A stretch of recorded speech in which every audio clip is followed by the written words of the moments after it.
नाशिकमधील स्वयंघोषित ज्योतिषी अशोक खरात उर्फ कॅप्टन याला महिलांवर लैंगिक अत्याचार केल्याच्या अत्यंत गंभीर आरोपाखाली पोलिसांनी नुकतीच अटक केली आहे।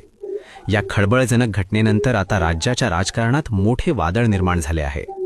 या भयानक प्रकरणाची व्याप्ती पाहता शिवसेना ठाकरे गटाच्या नेत्या सुषमा अंधारे यांनी या प्रकरणाला महाराष्ट्राची एप्स्टीन फाईल असे नाव दिले आहे। दरम्यान शिवसेना ठाकरे गटाच्या नेत्या सुषमा अंधारे यांनी त्यांच्या अधिकृत सोशल मीडिया पोस्टमध्ये अनेक खळबळजनक दावे करत सर्वांचे लक्ष वेधून घेतले आहे।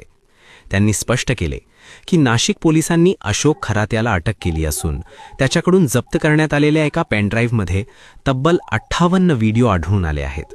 यामधीलच एक व्हिडिओ सध्या सोशल मीडियावर तुफान व्हायरल झाला आहे। या व्हिडिओमध्ये स्वयंघोषित ज्योतिषी खरात व महिला बंद ऑफिसमध्ये विवादास्पद स्थितीत आढळले आहेत।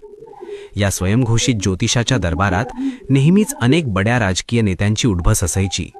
या कथेत ज्योतिषाच्या सांगण्यावरून अनेक नेत्यांनी विशिष्ट प्रकारची पूजा करणे तसेच स्वतःच्या हाताची करंगळी कापून घेण्यासारखे अघोरी प्रकारही केले असल्याची मोठी चर्चा आहे।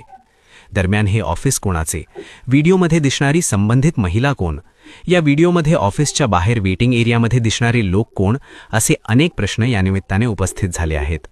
या प्रकरणाचे राजकीय कनेक्शन पाहता अनेक बडे मासे गळाला लागण्याची शक्यता आहे।